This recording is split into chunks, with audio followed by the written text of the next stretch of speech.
I'm Jessica Anne Pressler, and you've tuned into Your Traitor Within, a podcast that exposes the brutal truths of healing, self-discovery, and breaking free from relentless patterns of self-sabotage. Chelsey, welcome to Your Traitor Within. Thank you. Very happy to be here and excited to dive in. I love this concept, and so I'm so glad we're talking about it. I'm really honored to have you, and I see the work you're doing. And I just want to mention you will have a podcast coming that you mentioned. Yeah, I will. Yes. Restoring Resilience is my podcast. So hopefully by the time this airs, it will likely be live. So very excited about that. So congratulations on that. Thank We'll you. put everything into show notes so people can find Awesome. you and find that. Thank you. So let's, if you don't mind, start talking first about your Trader Within story, and then Mhm. we'll dive into everything else. Absolutely. So I often say that I have been planning to specialize in narcissistic abuse through my whole life. I just didn't know it because I've actually been dealing with narcissists in many different capacities. So we can definitely dive into all different parts of my story. But I grew up in an environment where I knew that something was off with my dad, but I didn't know what it was. So I grew up in, first just me, myself, like being very interested in personal development. I'm an INFJ.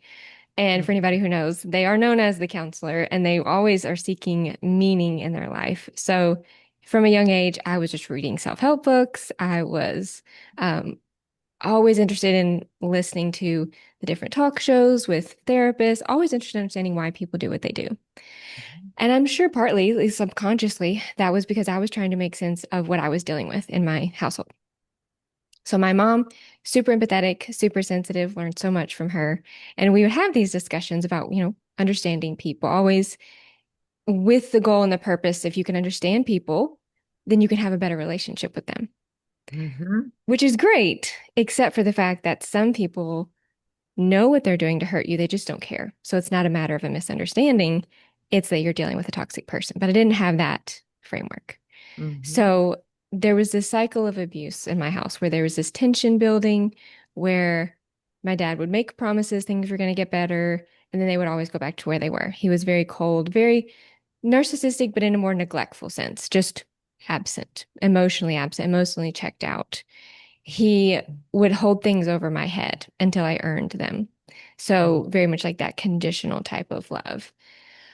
And so I got very used to that over the years to the point where I did a lot I thinking early on in reading some of my journals, how much I tried to connect with him and be open to him changing. But over the years, being let down again and again and again, I developed kind of a hardness against that. And I was like, obviously, this isn't going to change. And then by the time I was 18, he was at the point where he and my mom were getting a divorce.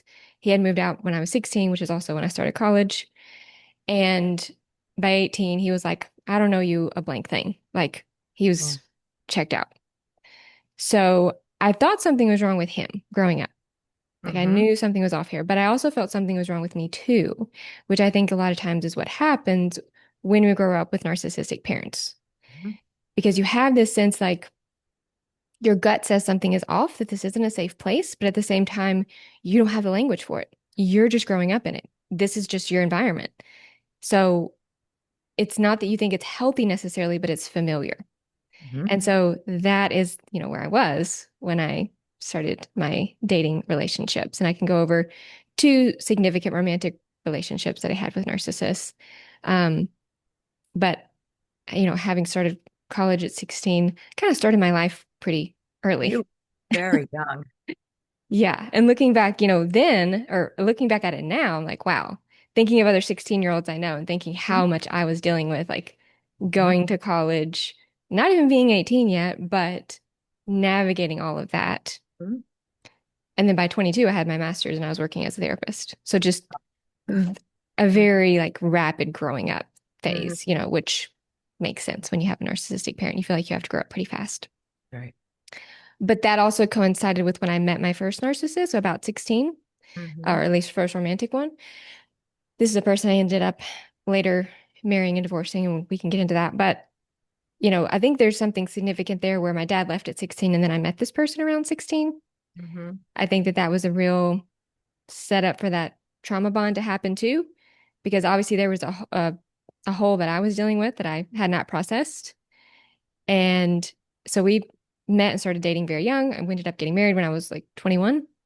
So it was always a very hot and cold relationship. Lots of ups and downs, me always trying to make things better, always felt pulled to, like, logic told me to leave the relationship, Mm-hmm. but it was like I couldn't. It was like I was stuck. And Mm-hmm. I would go back. We'd have these periods sometimes of breaking up, but then getting back together. Like, it was that glue I talk about in trauma bonded narcissistic relationships. It's like you want to leave, but something keeps you coming back. Mm-hmm. So naturally, too, by the time that we were about to get married, he had made a lot of changes. He had done everything that had always wanted. He looked like he was really becoming the person that I wanted him to be, and hoped that he would be, had that potential. I thought he's immature. We're young. Like, he's going to grow up. I think so many people think that, oh, they're just immature. They just need time. Once we get married, they're going to fall in, to life and mature and grow. So you Mm-hmm. think it's an immaturity issue, but it was not, because very soon after we got married, it went downhill right quite quickly. Everything that he was doing that was making me think, oh, he's grown, he stopped doing. And so he started staying out late, not telling me where he was, hiding his phone, changing his password on his phone. He said Apple made him do it, like had to change his password every couple months. Um, Very antagonistic, very adversarial. Just a few things that stand out with him is he would always walk in front of me, which I know seems minor, but I think that's important to know in those details. I know so many narcissistic abuse survivors, have mentioned things like they won't ever walk with me. And that's a very, minor thing, but definitely a part of that devaluing. Like, Except when you're in it, you feel it. So it's not minor. But yeah, I can see from the outside what you're saying. It can seem minor, but it's not. It's so, I've had it too. Very exactly. hurtful. Yeah, exactly. So you know what it's like. Mhm. And so that just that constant devaluing, we would be at, big places, big events, I don't know, 4th of July things or whatever. He would be Mhm. walking ahead of me. I would have to like chase him because he was 6 foot. I'm like 5'3". Mhm. So I would have to like, you know, jog to keep up with him. Mhm.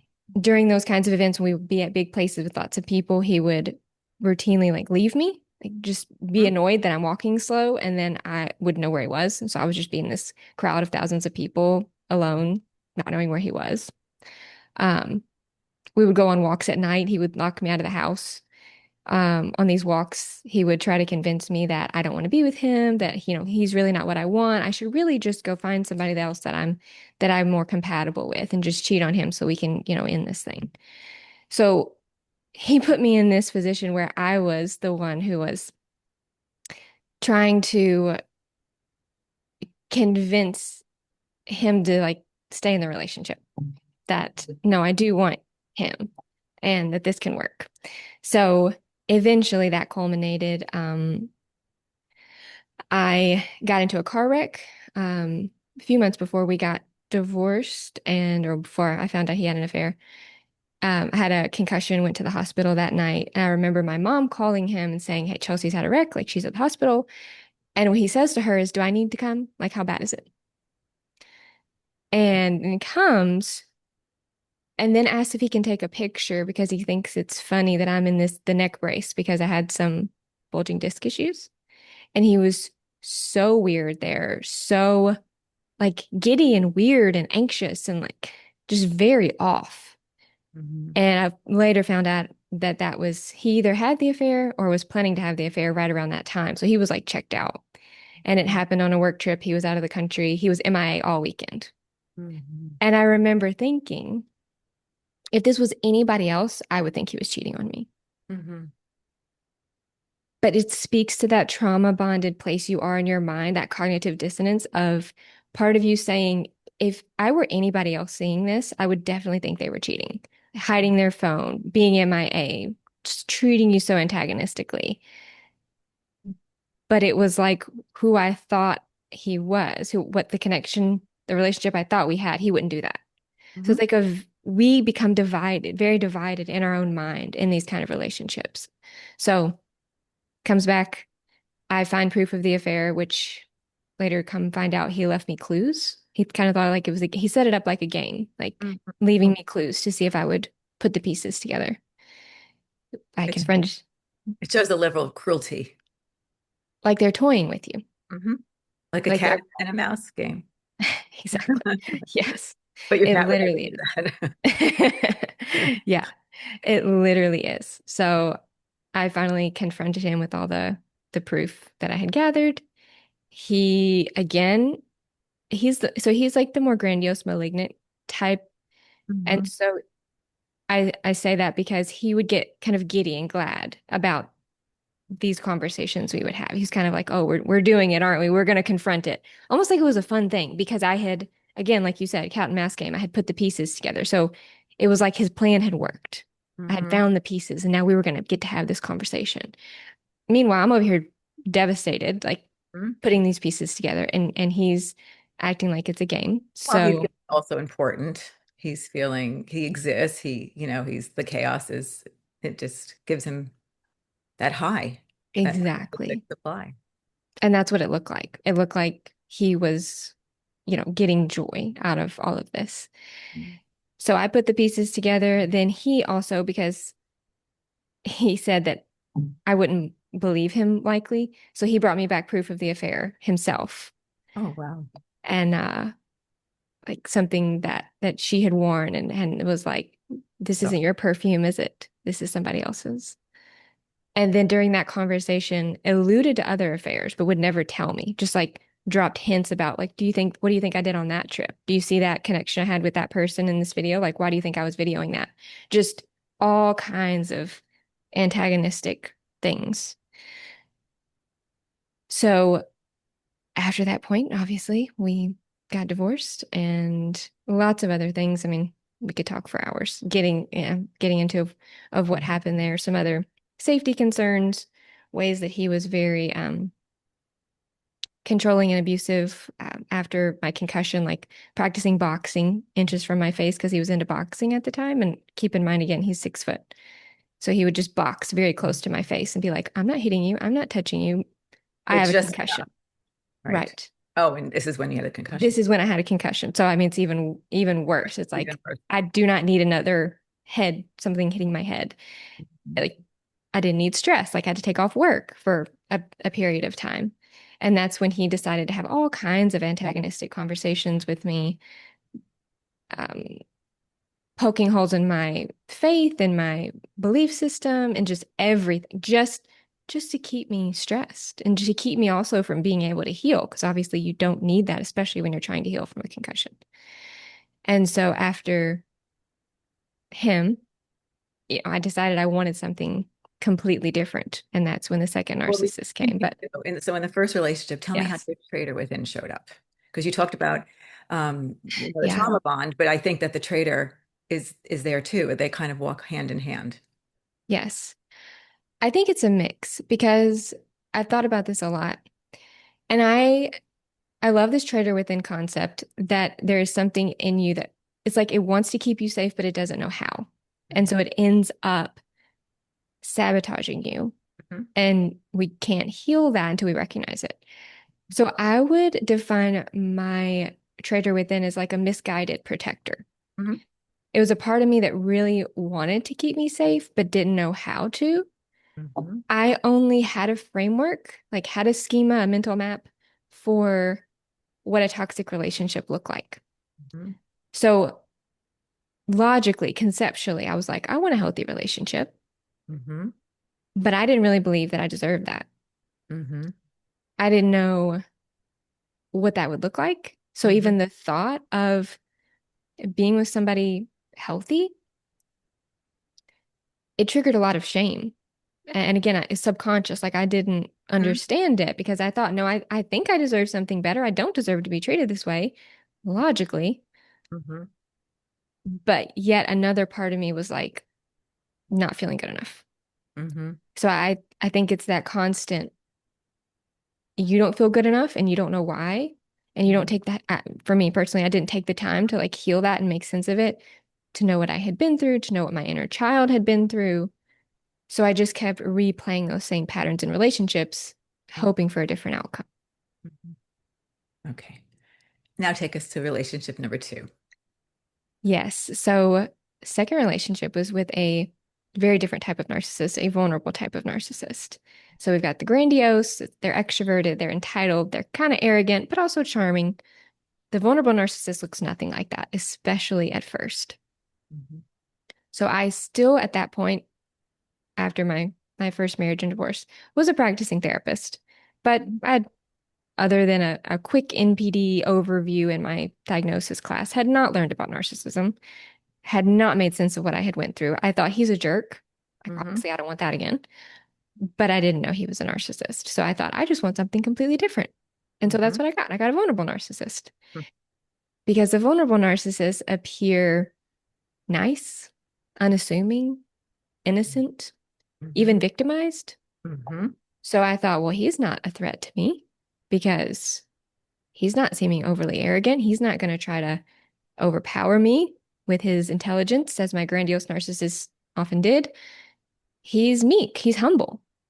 So when I initially met him, I thought something feels off. Again, going back to that gut feeling that I think we all have. I think part of the traitor is ignoring that feeling. For sure. Because you may, like, for me, that's why she looks like this, covering her eyes. And it's, so part of my traitor is, I may have a moment of seeing something, but then she covers my eyes and says, nothing's going on here, I love that. That's a great point. Speaks to that betrayal blindness. Like if we're blind to the betrayals that are happening in our relationships, we don't want to see them because they feel too big. They're too scary. And you'd have to do something about it. Yeah. And then the feeling that comes from that event right. Exactly. That and so until we are ready to sit with seeing what's really there, we don't see it because we partly can't. It feels too heavy, too big, too scary. So yes, exactly. There's that gut feeling that said, I don't really like this. Like something feels off, but I don't know why. So I guess you call my traitor within decided that I just don't know what a healthy relationship is like. I don't know what a good guy feels like.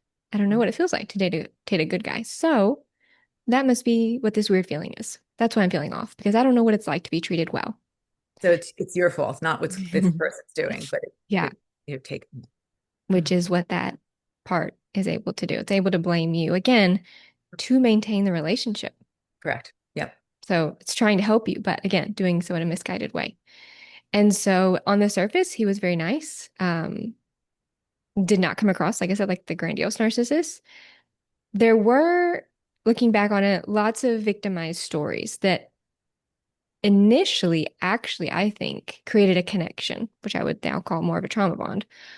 But what I thought was a connection, meaning lots of victimized stories about how people had mistreated him, how people had done him wrong, how his past relationships didn't work out, why they didn't work out, how his family didn't support him, all the dreams and the goals and the hopes he had for himself. If only he had somebody to support him. If only he had somebody who would believe in him.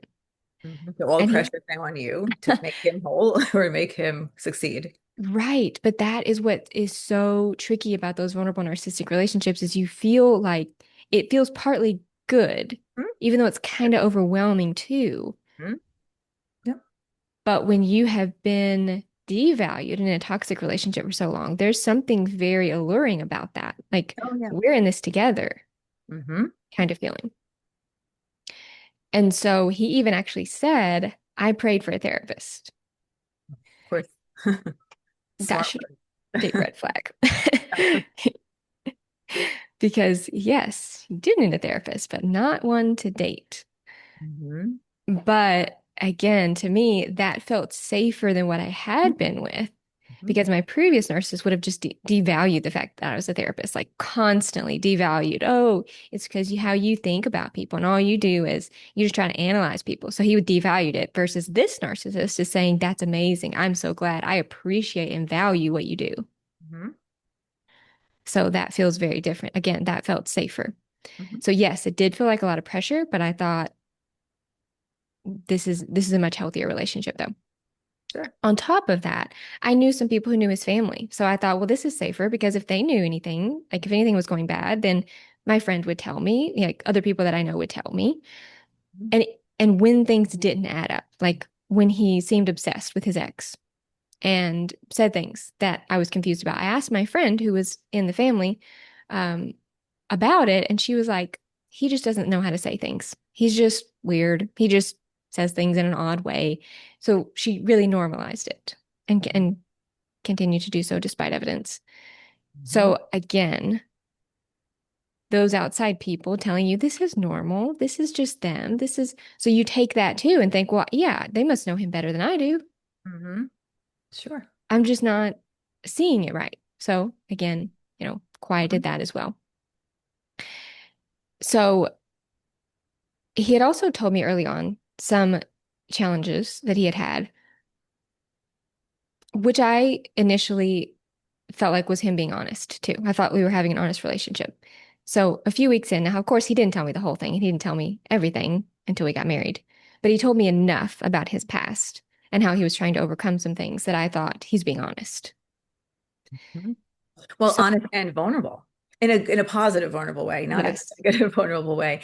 And that's what intimacy is. You open up about yourself, and you Yeah. as a healing type of person or an empath, is Hmm. also seductive for, you know, that piece as well. Right. Because we're always craving real, Mm. authentic conversations, real intimacy, real connection. Mhm. And I thought, wow, he trusts me with this. Right. Right. All true. Yeah. So it built a With the right very person, it would be a positive. right, it, right. And it would. that's why it's tricky at first. Like, yeah, we can hindsight's 2020, Mm-hmm. but in the moment, that stuff can be hard to discern. So I also thought, wow, he trusts me with this.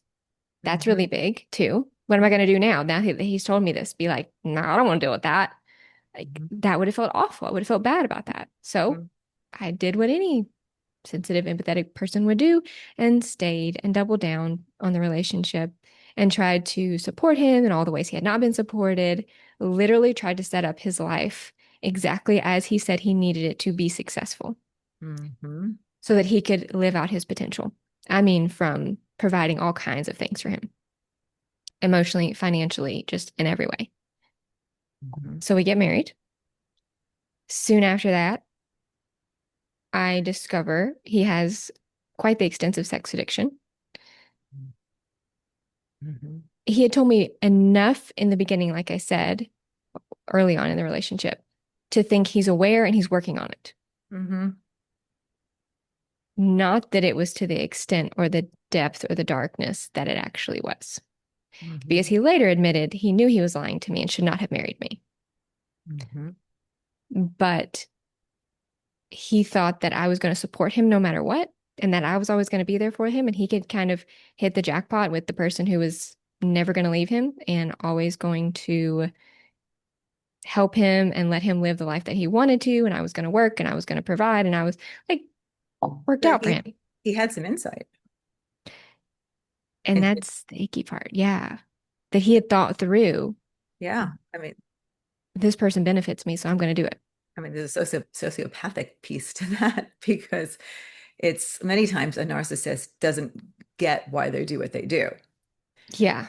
but this gentleman has had the insight to. That's a great point. The exploitative nature of, and I still think that I keep coming to terms with that because of his type of narcissism was wrapped in such victimhood and still is and continues to be. It's easy to miss that. Like you almost have to go back and read it and go, wow, that was really dark. That was really Yeah. sadistic to do. Mm-hmm. And so that revelation did not, I talked to one of my friends about it and she's like, well, obviously you're leaving, right? And I'm like, no, I think that this is going to help.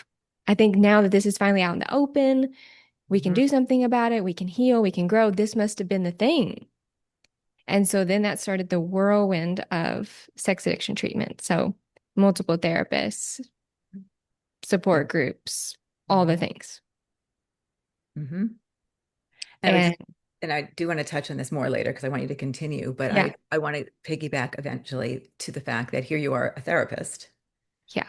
And I think this is an important piece because I do this too, to help the world see this, is that even we as Yes. therapists who are trained and who are helping people in similar situations are still remain in these relationships Hmm. and don't see it as clearly as we would see it for someone else. Yes. I want to point that out simply because there's many reasons, but one is that people who feel shame, um, Yeah. I hope that they feel less shame knowing that even Right. people who are trained, who actually help other people in these type of relationship, leave them or figure out, what's going on. We couldn't do it for ourselves at the time. We had our own blindness. Great point. Yeah. Because now, I mean, yes, that's a big reason that I'm open with my story and share it because I want to decrease some of that shame. And now I work with many people who are studying to be therapists, who are therapists, Mhm. who have or are in these relationships. Yeah. So it can happen to anybody. Anybody.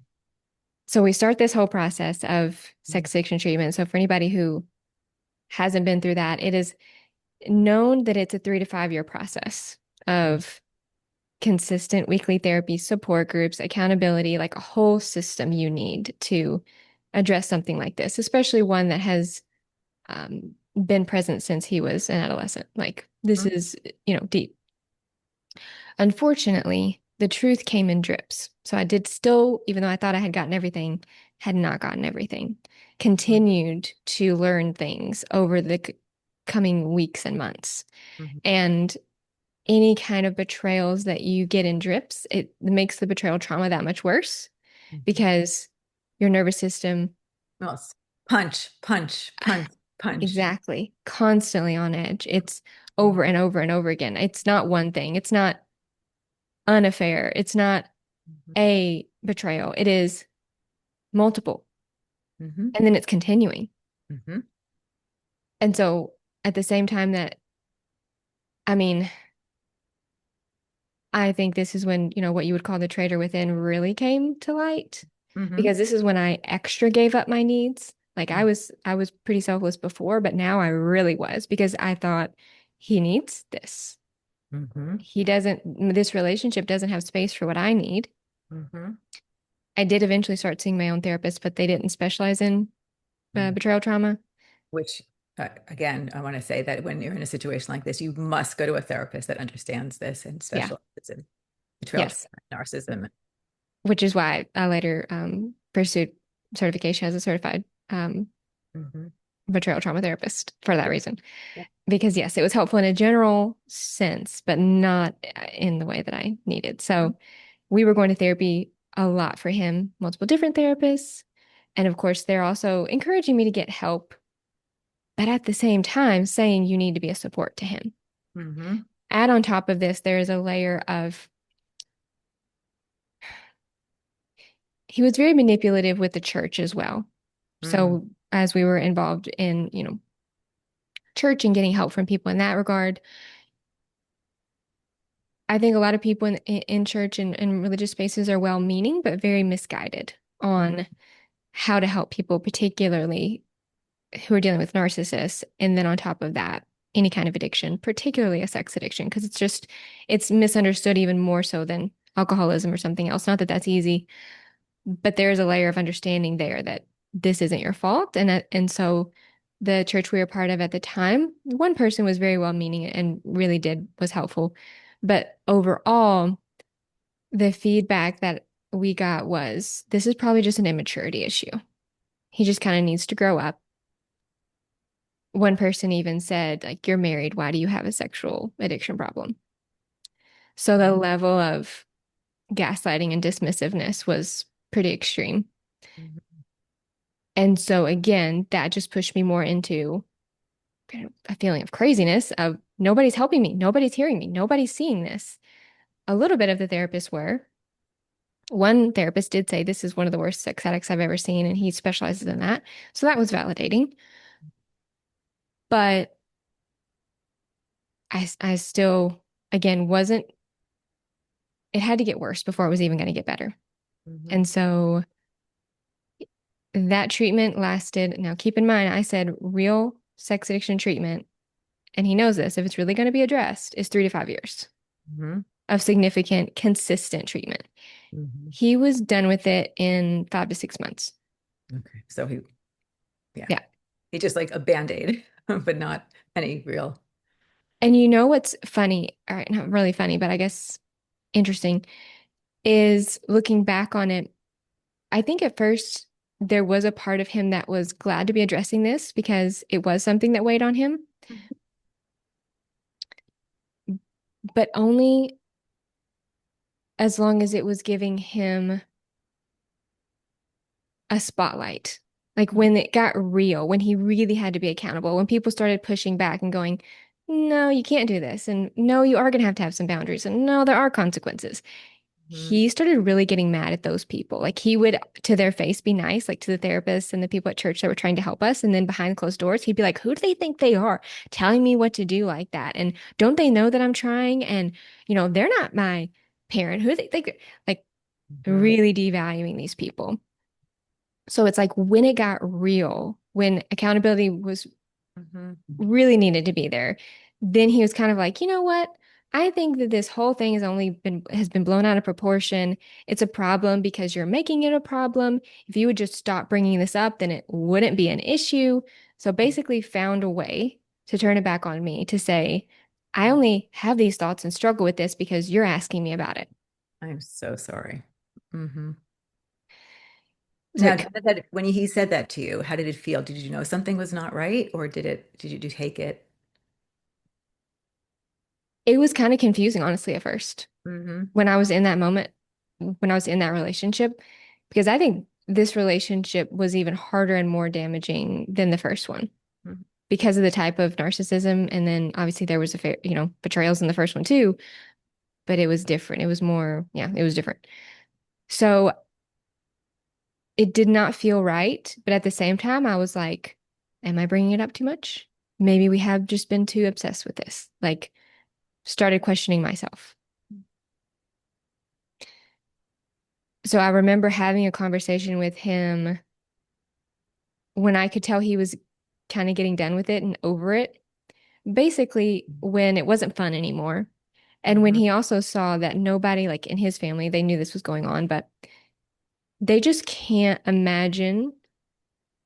He's like the baby of the family. They just can't imagine that he's doing any of these things. They just do not see him in that kind of exploitative, calculating way, despite evidence, despite what was said, despite the kind of treatment that he was getting. It was like, well, that's good. I'm glad you're getting some help. And as you know, that's not uncommon in a narcissistic family unit.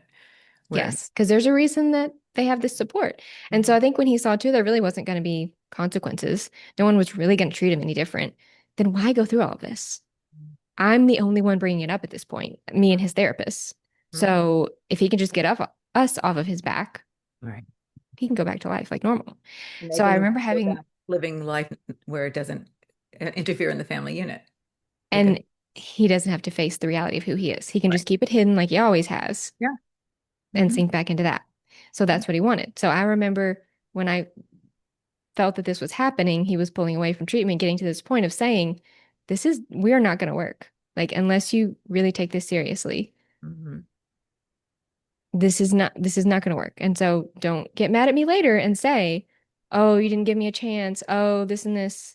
But I'm telling you right now, this needs to be addressed. Later on, he told me he was mad at me and resented that conversation. In the moment, he was like, I know, you're right. But there's that layer of resentment and animosity and envy and disgust and contempt that a vulnerable narcissist in particular has for you.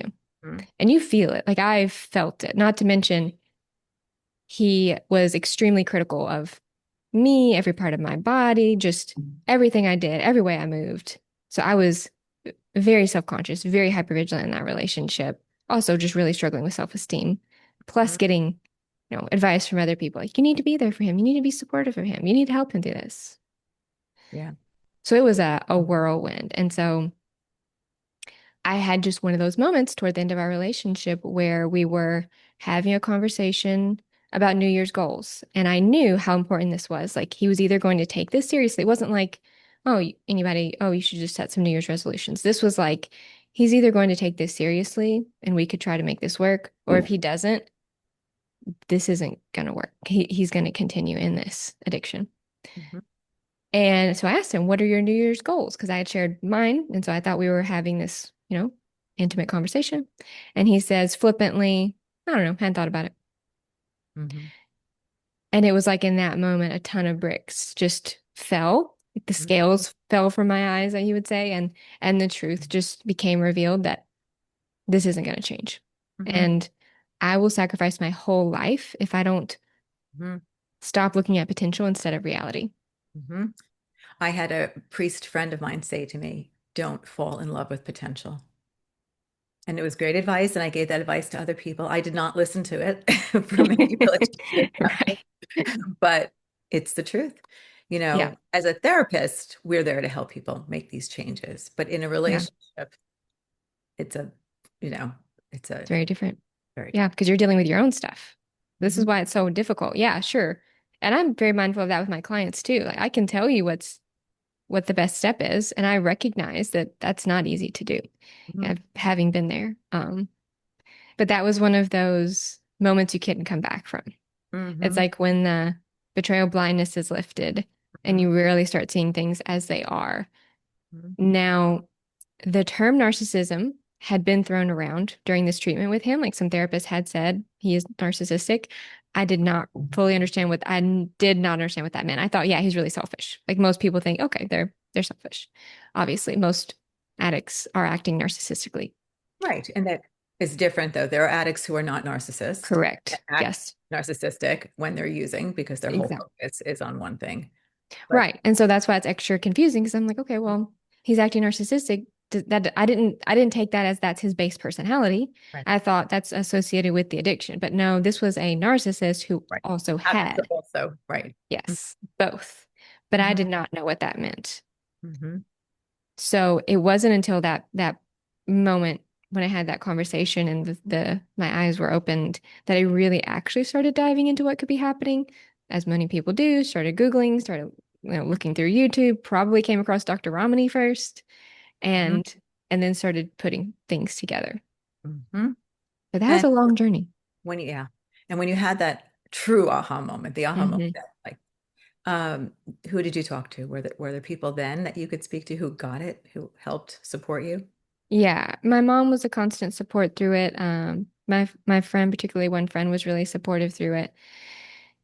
And like I said, I was seeing a therapist. They were supportive, although they didn't fully understand what I was dealing with. But it was pretty small. My circle was pretty small. Mhm. I think there's a lot of shame Mhm. around it too, around talking about it. So Mhm. I didn't want to necessarily bring it up, especially to people that I didn't really feel close with and knew would understand it. Like, particular friends that I shared it with, I knew they would understand. Um, I did a lot of reading. I did a lot of research. I did a lot of journaling. So a lot of it was a lot of internal work. Mhm.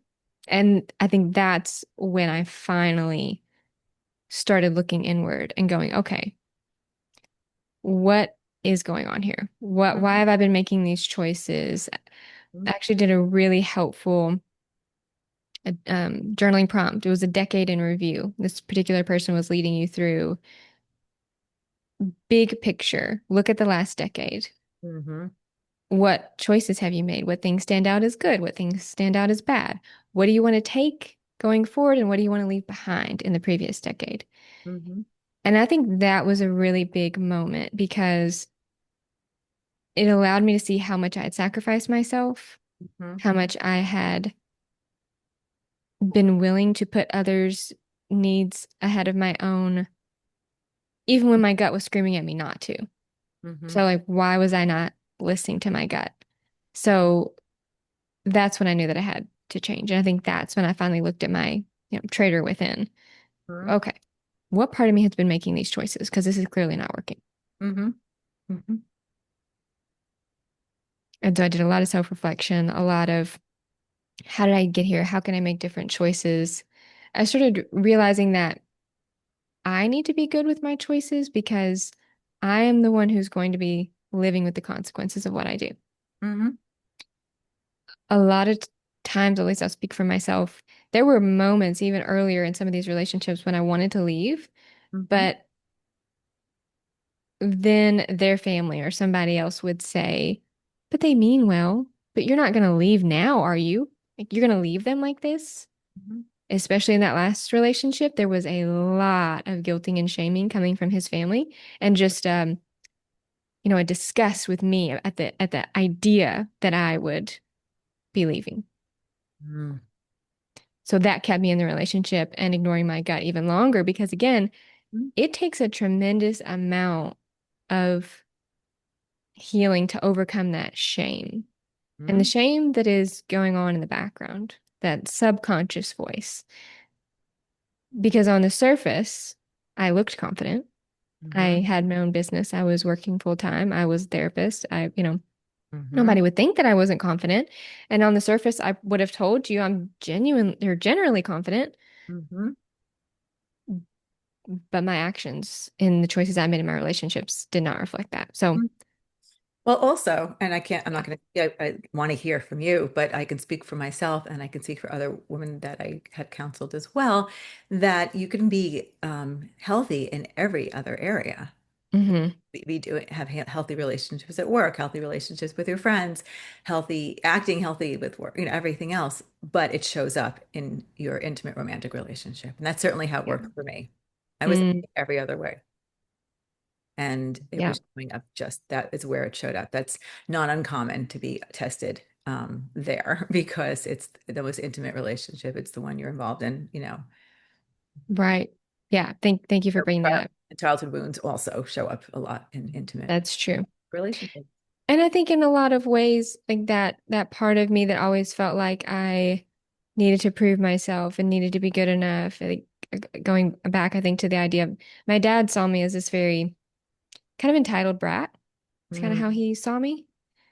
So I think that really motivated me a lot of times, and I didn't know it, but to work hard to prove that I'm a hard worker because no one's ever questioned that. And that's Mhm. kind of a recent realization, honestly.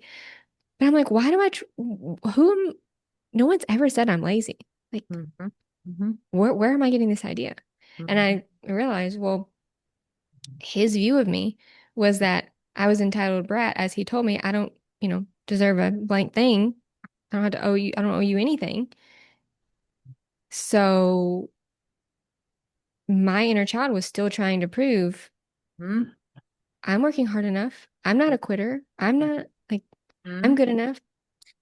Which shows up in relationships too. I'm gonna make them better. I'm gonna make this work. I can do this. I can, and you have the outside voices saying, well, you're not gonna abandon him now. So so you're, Ugh. you, Hmm. that inner voice and that outside voice are, keeping you in an unsafe situation. Exactly. And so I was going to say it's like a double-edged sword because on the one hand, that and I know this is true of a lot of survivors, we can be very successful, like you said, in a lot of areas because of that voice. Mhm. Like having started college at 16 and graduating at my master's at 22 and how much I was doing and how much I was taking on. Like that Mhm. was a lot from this kind of not good enough voice, but I had honed that into something that had worked for me. I was very organized, very disciplined, but it's going to show up in other ways if you don't heal that.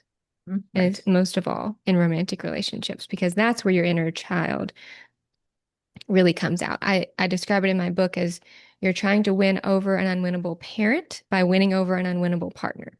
Mhm.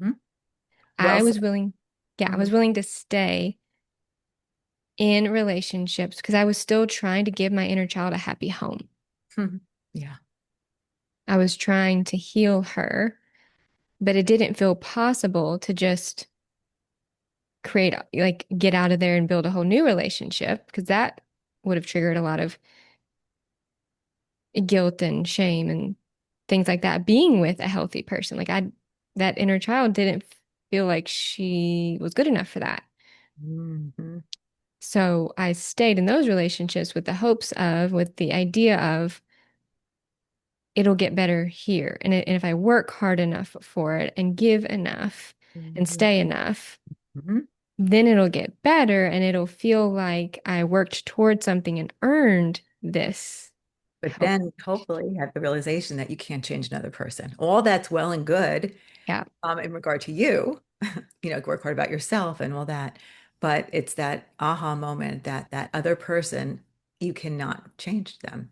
You can't love them enough. You can't give Yeah. it, you can't teach them enough. They have to, they have to do it themselves or be capable of doing it themselves. And some people, sadly, and I hate to say this as a therapist, are not. And They you don't. certainly can't make it happen. No. And that was definitely a big realization because I'm back to how I grew up. And again, well-meaning good advice of why do people do what they do? Like it's most things are a misunderstanding. That's Mhm. solid for any healthy relationship. Right. I did not have a framework to understand sometimes you're just being manipulated, you're not being misunderstood. Right. Well, yes, because that was what your mom was teaching you Hmm. also about. And in a very good foundation, I think that in a lot of ways made me a good therapist. It like I learned a lot of personal development and self-help growing up, Mm-hmm. but that idea that they don't understand really kept me going because I thought we're just one understanding away from making all this work. Mm-hmm. So I read all the books and did all the things and read all the dating advice because I Yeah. thought, well, it's in here. Which would work in a healthy relationship. And yes, and I don't even think you having, I'm in a healthy relationship now. Mm-hmm. You don't have to work that hard. Okay, so I'm going to piggyback on that for a second Hmm. because the same way, because I have been through a lot of relationships. They were Hmm. almost all narcissistic, certainly toxic relationships. I thought it was normal to be working that hard in a relationship Right. and to be in a place now, to just be able to. Someone had said to me, I was on someone else's podcast, and they said, "What is recovery for you?" And Mm. I said, recovery is when now my traitor within, goes away and allows me to be in a place where I can just be me. That those Mm. layers that were stopping, me from being me. So, or in a relationship where the person encourages you to be healthy and be you and not the stuff, not the voices, not, so that's the internal piece and the external piece.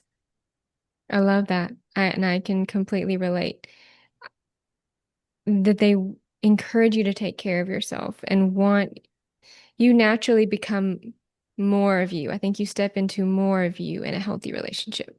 Yeah.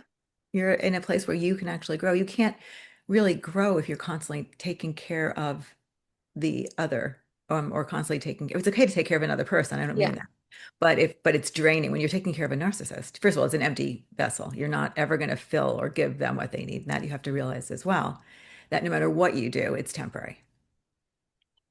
I often said it being with a narcissist is like trying to hold water in your bare hands. Yeah.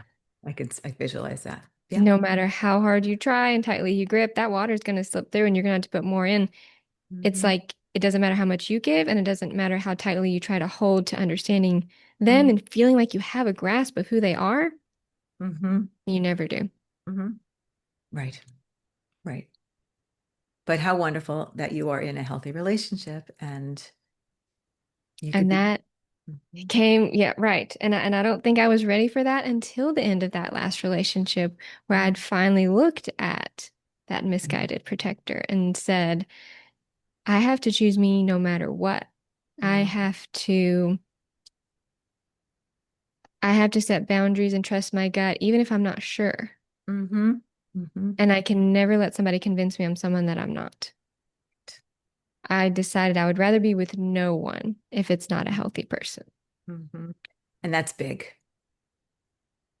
It is really big, especially when you're always trying to heal that inner child and give Mhm. her or him that happy relationship. Mhm.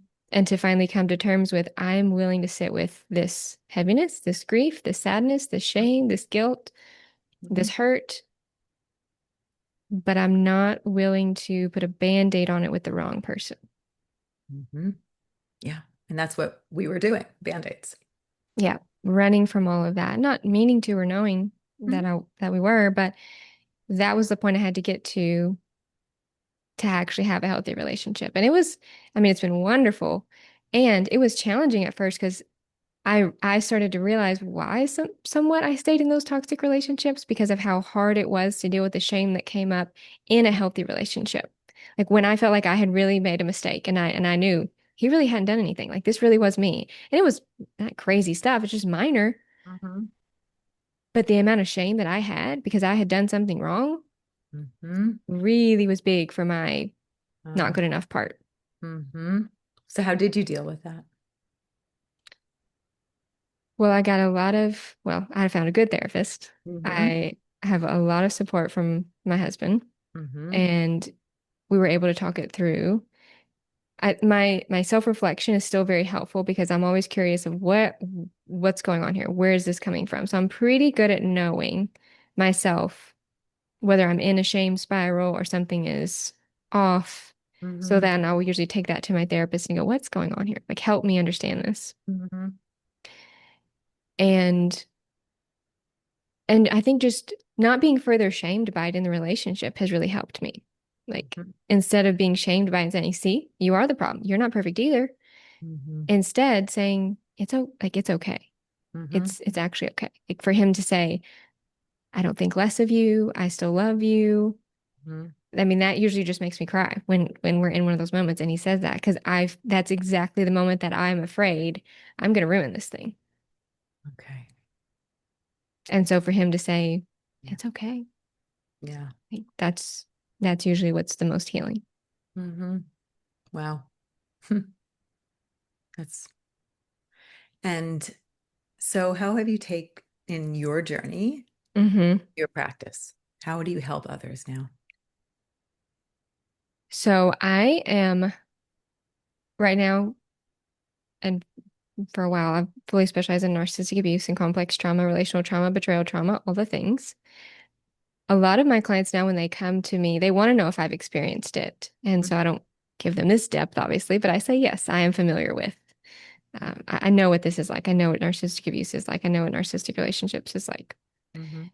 So how I help people now is very similar to the process I had to go through myself. So I know that it works. And at this point, having spent thousands of hours working with clients, I know that it works.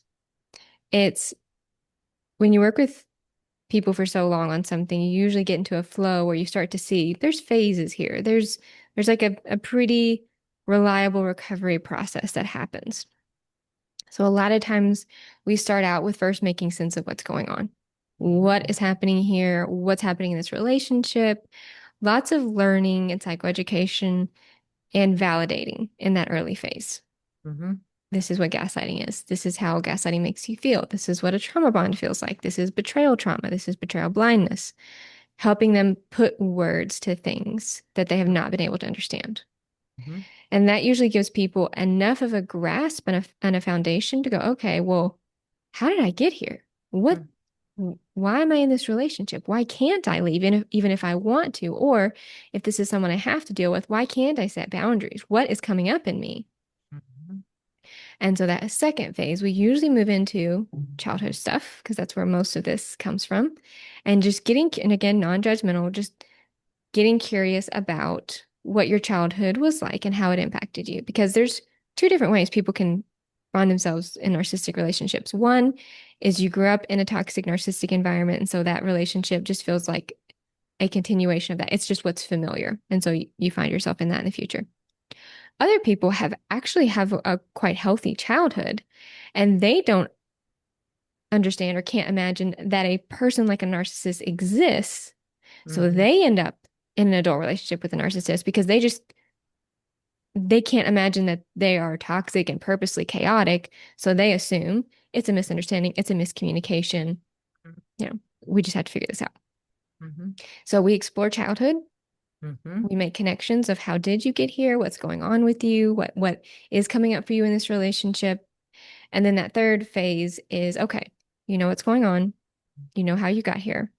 What are we going to do with that? Mm-hmm. That's when we get into a lot of post-traumatic growth. Like, what are we going to do with the adversities and the challenges that we went through? How do we build resilience? Mm-hmm. How do you find meaning and purpose in life, whether you're in the relationship, out of the relationship?